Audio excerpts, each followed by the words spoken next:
welcome back. In this video I'm going to show you how to play the guitar solo from the classic 80s rock anthem Turn Up the Radio from the band Autograph. Now, lead guitar player Steve Lynch would go on to win the Guitar Solo of the Year award in 1985 from Guitar Player magazine for this solo. And Steve was best known back in the 80s for two things. One, being the lead guitar player for Autograph, and second was incorporating some very interesting tapping techniques, some of which you'll see come into play in this solo.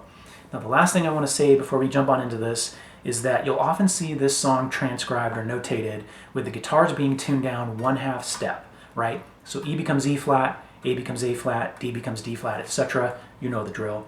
But in reality, the song is a little bit off of E flat, or 1/2 step down. So keep that in mind if you're going to play along to the original. But I'm going to keep things simple here, and we're just going to tune our guitars down 1/2 step. All right, let's jump on into it. All right, section 1 goes like this. Let me slow that down for you.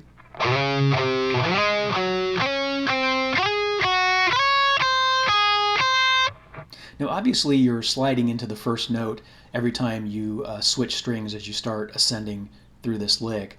But if you watch the original video, as Steve Lynch is sliding up to each note, he's sliding down from much further on the fretboard than I'm doing, right? It's almost like he's exaggerating it. I don't hear him actually doing that in the original song. It sounds like very short slides. And when you watch him live, he doesn't do those very long slides. I think for the video, he was just trying to exaggerate to make it look a little cooler. But again, one more time, here it is slowly.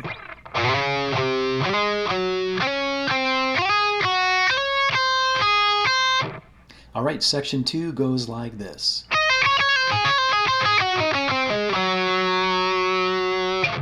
Now I'm going to slow this down for you here in just a second, but when I first learned this, I remember thinking that it felt kind of awkward when you start descending. See where I've got that 9th fret of the high E circled and it starts descending? I felt that it just came across very awkwardly when I first played it. But once I figured out the fingering that was most comfortable for me, it felt fine after that. So I'll put the fingering up on the screen here so you can see what I do.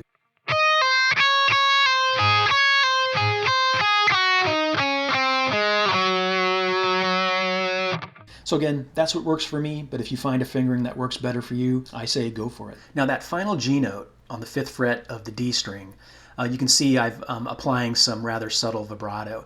Now if you watch the original video, you'll see Steve Lynch grab his whammy bar during that part. Now obviously videos are not actual recordings, and we know the band's just, of course, playing along to a recording, right? But I've noticed that live, Steve appears to always grab his vibrato bar for that note too, and he does it a little bit more dramatically than on the record. But either way, you can use your finger to do the vibrato, or you can use a whammy bar. I just recommend not going too overboard on it and keeping it rather subtle.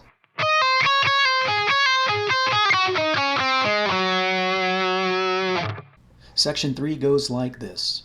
Now I'm going to slow it down for you, and you'll notice that the first 4 notes are palm muted.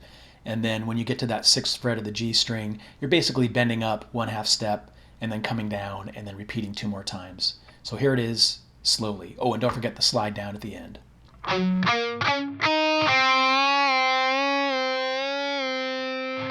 Section 4 goes like this.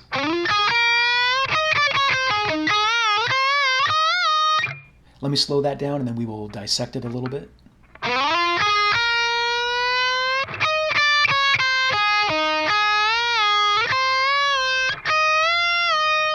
Now the first thing I want to call out is that when you do that 12th fret of the B string bend, you're going to hold it for a tiny bit before going into the bend, and then kind of dig into this bend, right? Don't go too fast through the bend. You want to kind of dig in and go a little bit slowly through it.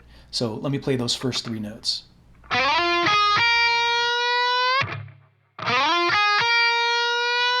And then the next 6 notes go like this. And I love that little bit of chromaticism that he throws in there. It just kind of gives it a cool little, almost jazzy type of vibe. And then the final 3 notes are these bends. And the only thing I really want to call out here is sometimes you'll see that 14th fret bend tabbed as a full step, but it's not. It's actually a 1/2 step. If you do a full step, it's going to sound kind of funny. So make sure that you don't do a full step. Make sure it's a 1/2 step. Here's the whole section one more time, slowly.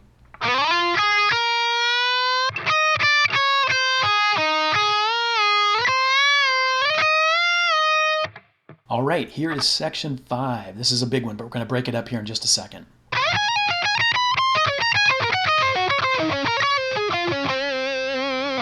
All right, let me play it slowly and then we'll dissect it.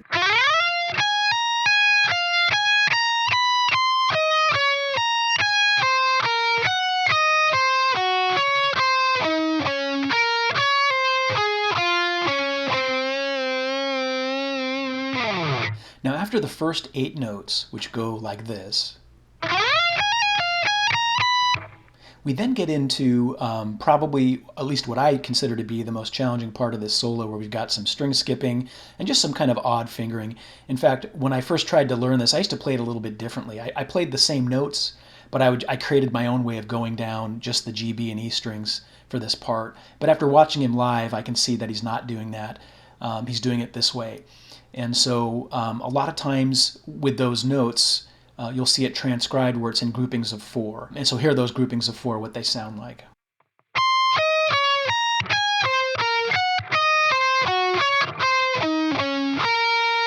Now that might be the proper way of timing those notes, but I've found that it's actually easier to learn it and play it this way with these groupings of notes, like this. I'll play it slowly.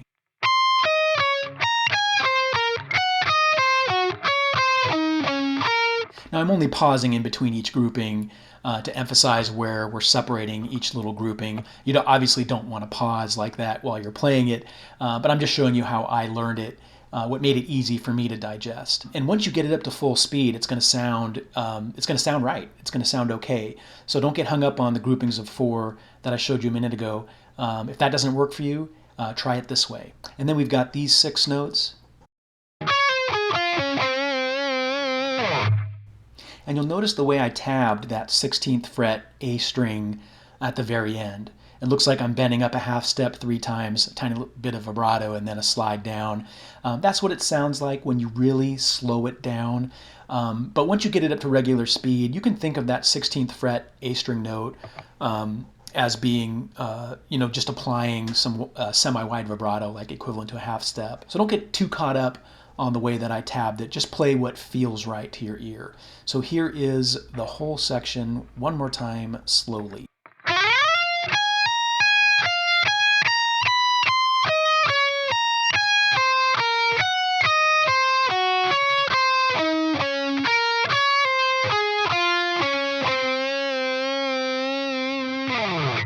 Now we're going to start some finger tapping with section 6.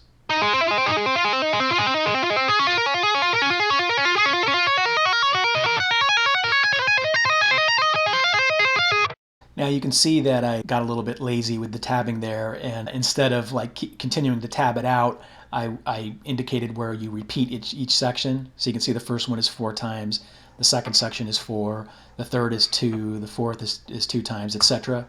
Right? So let's break it up into those little bite-sized pieces. So the first part, we're going to go like this, slowly.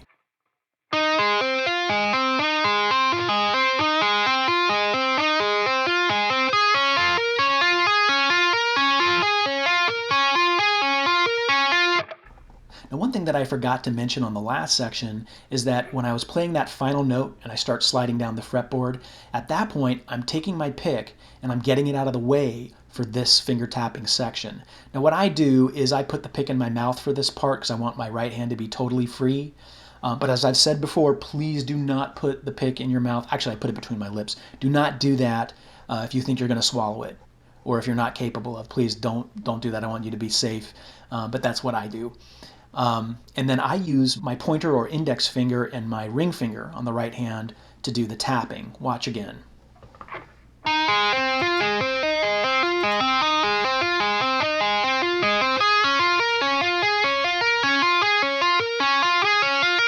Now what Steve actually does is he continues to hold the pick with, between his pointer finger, index finger, and his thumb, and then he'll tap with his middle finger and his ring finger, kind of like this.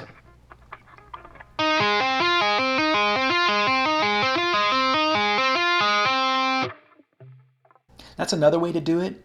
And actually, you don't really need to use 2 fingers on your right hand. You could do it all with 1 finger, right? If I wanted to do it with, say, my middle finger, I could do this.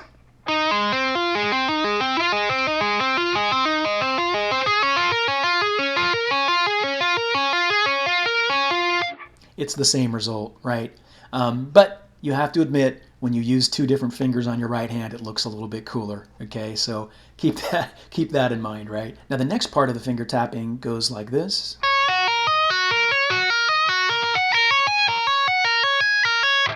Again, same principles applied. You can tap whatever feels most comfortable to you. And then the final part of this section goes like this.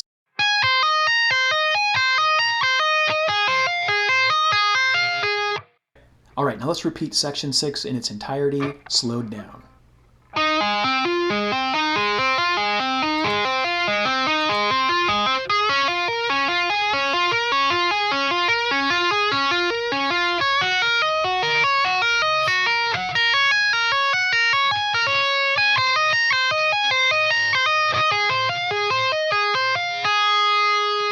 All right, section 7, we've got some more finger tapping. It goes like this. Now I'm going to slow this down here in just a second, but let me explain how these tapped slides work. So the first one, what you're doing is you're tapping onto the 17th fret of the high E string, and then you're sliding that note up, that tapped note, to the 19th fret, back down to the 17th. Then you're pulling off to the 12th fret of the high E string, bending up and down, okay, like this. And then you repeat that on the B string, like this. And then when moving down to the G string, you're going to shift things down a few frets, and you're going to do it down here with the tap on the 14th fret, sliding up to the 16th, back down to the 14th, pulling off to the 9th fret, like this. So here is this whole section, one more time, slowly.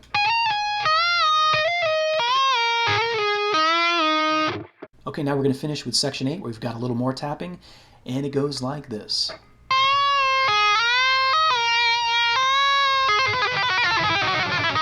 Now let's break this one in half. The first part's going to go like this, slowly. All right, so here's what you're going to do here. With your left hand, you're going to have it in the background, you're going to have the 10th fret of the B string fretted. And I use my ring finger. You can use whatever finger is most comfortable, but I think most likely you're going to want to use your ring finger. But first thing you're going to do is you're going to tap onto the 14th fret of the B string with your right hand, pick a finger, bend it up a half step, bring it back down, pull off to the 10th fret, slide that finger up to the 12th fret, bend up. While you're at the top of the bend, tap onto the 15th fret, pull off to the 12th, bring it down quickly, and vibrato. All right, let me do that slowly for you.